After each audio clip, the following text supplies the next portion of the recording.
ملګرو سلامونه مې واخلې. 12 کلن زین الله ما سره مخامخ ناست دی، ډاکټر صاحب هم ناست دی. حیات آباد کې دلته مونږه هاسپټل دی محمد میډیکل کمپلیکس، هغې کې ټول ملګري مونږه کار کوو. زمونږه د یو امپلای نه موبایل روک شو او داسې روک شو چې هغه اودس کوو، موبایل یې هلته پاتې کړو، هغه منځله لاړ. دا موبایل نه و بل ها شیبې روکو. مونږ هم سوچ کې شو امپلای ته په مخه ټلیفونونه کوه چې هلکه چېرته یې، هغه هم نه و. به هر حال زین الله دلته مریض راوستی و هسپتال ته.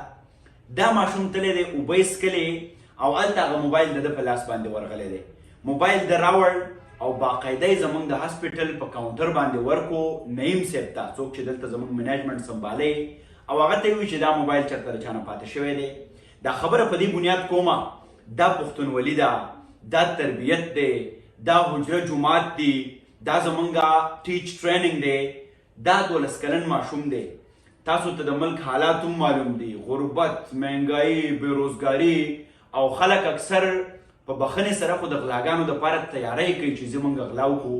او دا ماشوم چې دته یوه موقع هم په لاس ورغلې وه، خو هغه موبایل د نیغ په نیغه نعیم ته ورسو. نعیم را سره ناست دی، هغه به هم پوښتو. بیا دا ماشوم مونږ راوغوښت چې زویه دا څنګه سوچ و، لکه دلته خو عموما رویه دا ده چې خلک څه شی بیا مونږ نو بس میم زرما ټوله زما.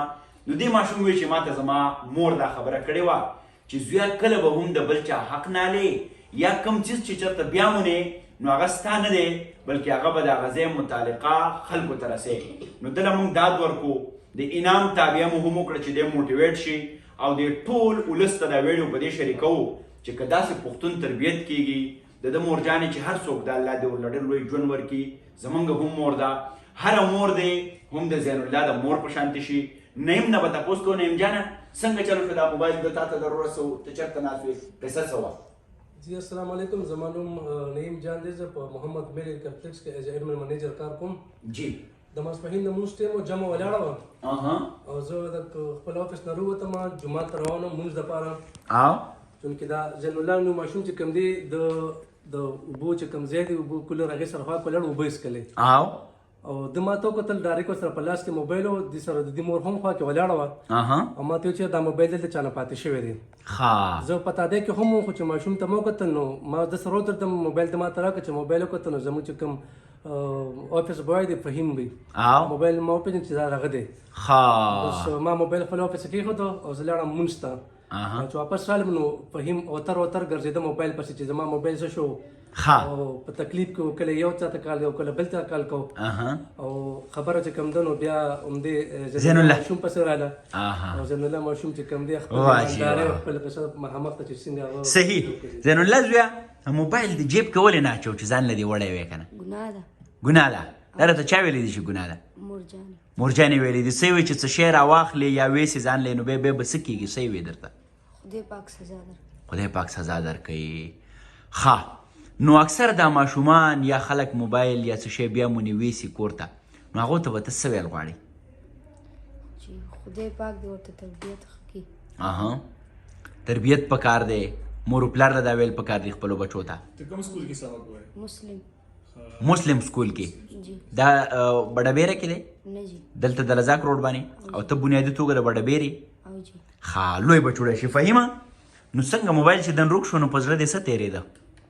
سره جي هر رقم بس سوچونه راغله چې دا چا ویوړو دا چا ویوړو، ځکه چې موبایل اخیسته خو ځان له لوی مصیبت دی او تا خو او بس دا ماشوم مې ولیدو، دوه کسانو راته ویلې وایي موبایل وایي دلته وایي دی بس کلی کېدای شي همدې هغسې دې نه مې تپوس وکړو چې دې مې تپوس وکړو وایي ستاسو یو کس دلته ولاړ و هغې له مې ورکړو. مال کم کس دی دا مې لاس نیولی راوړو، زموږ د منیجر صاحب راته یې ګوته کېښودې دا دی وایي. نو سبا لکه ته چېرته څه شی بیا مونې د چا موبایل یا بل څه نو هغه به جیب ته کېږه، هغه به منیجر صاحب ته رسي؟ نه ولې نه سر جي دې دا کار زه نه کوم. ښه ګډ ډېر ښه.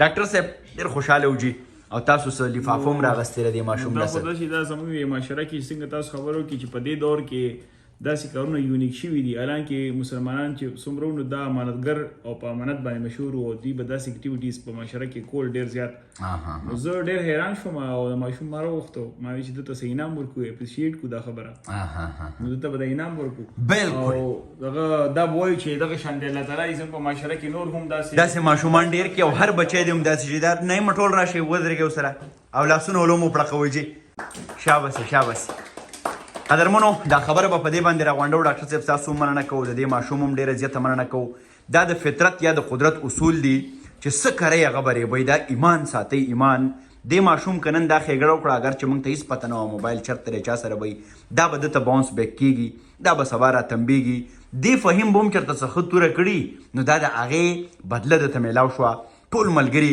زموږ د دې وړې ویډیو نه دغه پیغام هم د ځان سره والی چې په دې کائنات کې څه شی هم ورکېږي یا پټېږي نه یو ذات دی چې هغه ته الله تعالی څوک مني څوک یې په څه شکل څوک یې په څه شکل چې هغه د هر څه د هغه په ریکارډ کې راځي دا خپل ایمان جوړ کړئ چې هیڅ یو چیز هم کله غلط استعمال مه کوئ ګنې د فطرت یا د قدرت څپېړه انتهایی خطرناکه ده د ماشوم ډېر زیات خوشحاله کړو د مسلمان په حیث د پښتون په حیث په کار ده چې دا زمونږه په وینه کې چې موږ د امانتګرو موږ د اخلاصمنو خو ټولنه ډېر په عجیبه طرف باندې روانه ده او که د بل 200 کورونه لوټ کوي کله هم خپل یو کور نشي ښه کولی نو ولې نه چې د بل چا لپاره هم داسې سوچ وکئ کوم چې د ځان دپاره کوئ فهیم هم خوشحاله ماشوم هم خوشحاله موږ هم خوشحاله او فکر کوم چې دا ویډیو کتونکي به هم خوشحاله شي ښاد آباد او بریالي اوسئ